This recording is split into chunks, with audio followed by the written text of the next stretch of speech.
It's June 9th, 2022. The situation for Ukraine continues to deteriorate. Russian forces continue advancing in the Donbas region. And as has been the trend over the last couple of days, even weeks now, the Western media is seriously changing its tune. It is doing a 180-degree turn from this narrative that we had been hearing since the beginning, this resounding victory Ukraine was having over Russia. How much the tune has changed across the Western media. A reality check, a wake-up call, if you will. Let's take a look at some of these headlines right here. The Washington Post. Ukraine's position has worsened in fight for Severodonetsk. Now, this was a city in the Donbas region, in northern Donbas. Russia was slowly taking it over, and the Ukrainians said they executed this offensive maneuver, and a lot of people were depicting it as a trap. And if you looked at it on a map, you could see that the Ukrainians were actually driving themselves deeper into an encirclement, and an encirclement is a trap by the Russians of the Ukrainians. So this Washington Post article, it admits the fight for Severodonetsk has worsened for us. Sergei Haidai, governor of the Lugansk region, said in a televised interview. Now, this Sergei Haidai, he is not actually the governor of anything. Lugansk is almost entirely under the control of Russian forces and their allies.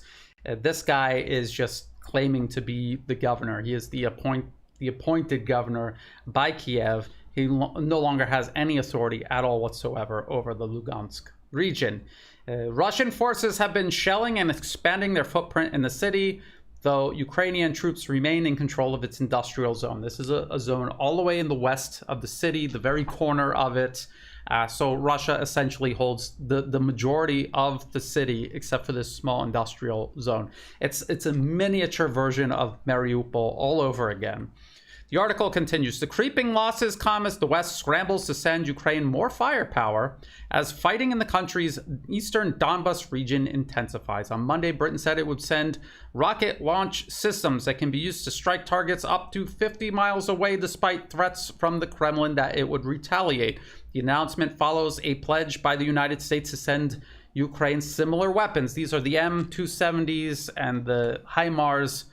Multiple launch rocket systems. We have been hearing about these for a while, and I have explained that it'll take at least 4 weeks just to train entry-level operators. It takes much longer than that to stand up an entire unit of these, to get them operating effectively on the battlefield. Could take months.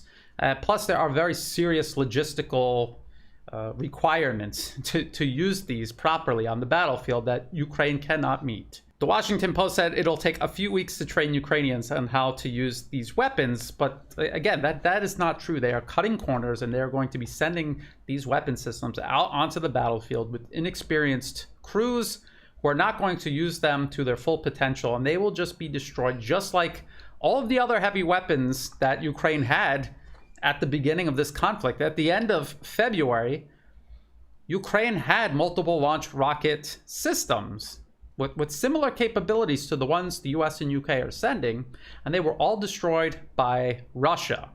These too will get destroyed by Russia. Now, there's a New York Times article that I want to show you, which is directly related.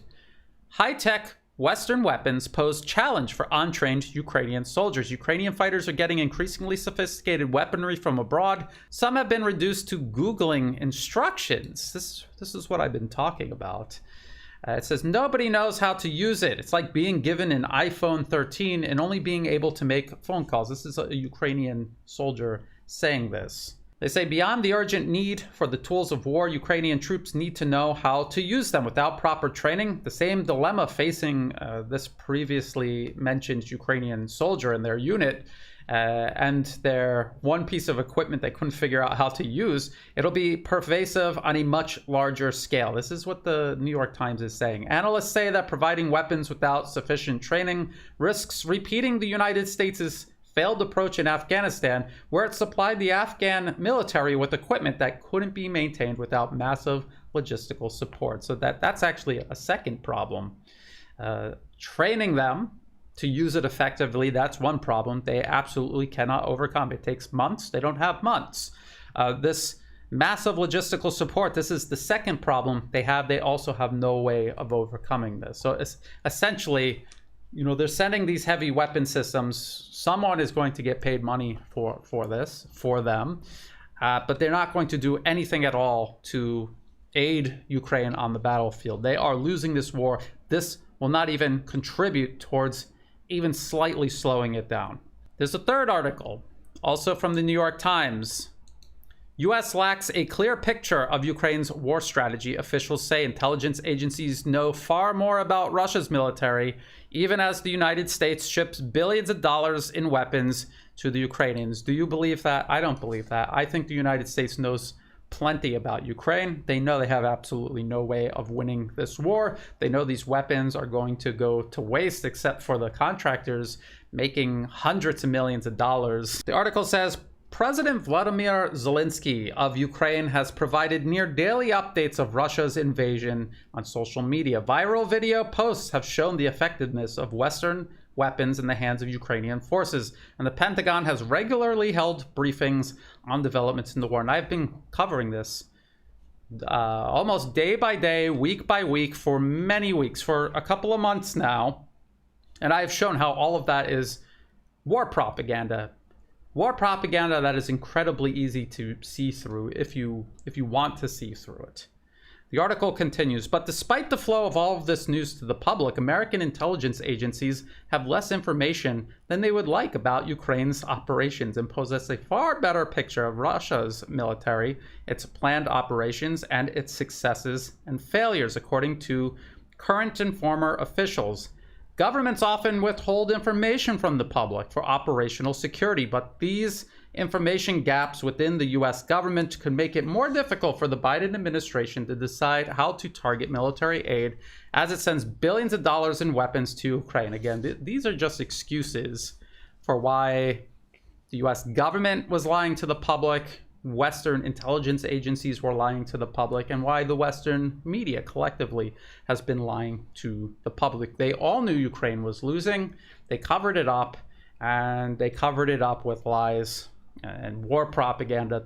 The article also says, of course, the U.S. intelligence community collects information about nearly every country, including Ukraine. But American spy agencies in general focus their collection efforts on adversarial governments like Russia, not current friends like Ukraine.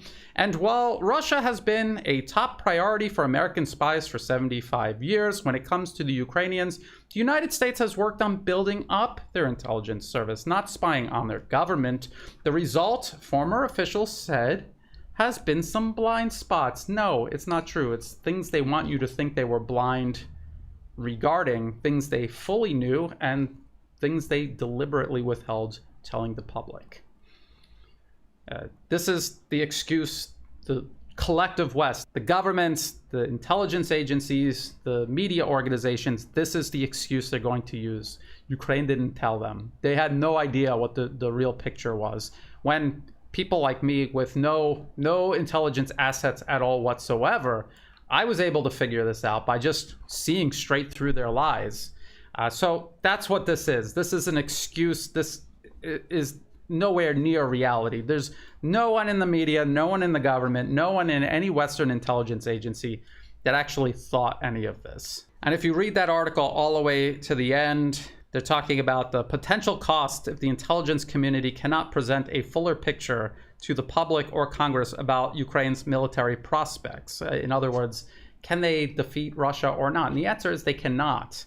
And they're acting like they just don't have all the information. That's why they can't figure it out. It's just an excuse to cover up the fact that they were lying this entire time. And, I've talked about in the past many times how the U.S. lied about Afghanistan, lied about Iraq, the pretext to invade Iraq in the first place, weapons of mass destruction.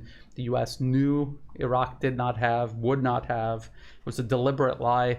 They lied to justify military intervention in Libya and also in Syria, and throughout the entire duration of this crisis in Ukraine, which actually stretches all the way back to 2014, they have been lying. They lied about how the government was overthrown in 2014, the Nazi problem Ukraine has had ever since then, the abuses that the Ukrainian government has carried out against their own people in the Donbas region.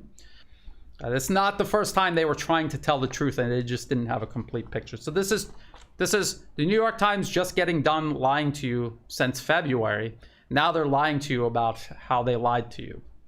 If you thought this video was useful, please like and share. Think about subscribing. It's free to do. It helps the channel grow. Check the video description below for other places you can find and follow my work. I'm on Telegram, Odyssey, and Rumble. That's just in case YouTube decides to delete my channel. I've already been deleted by Twitter for my coverage on Ukraine. In the video description below will be the links to all of these articles that I just went over. It's just the tip of the iceberg. I mean, read through all of them. You will not believe how quickly they've changed their tune. Also in the video description below are ways you can help support my work. You can do that through Buy Me a Coffee, Patreon, and also PayPal. Everyone who has been helping me, whether it's month-to-month memberships, one-time donations, or if you're sending kind words, news tips, if you're sharing my work with others, I appreciate all of that help. I could not do this without that help. So thank you. And as always, thank you for watching.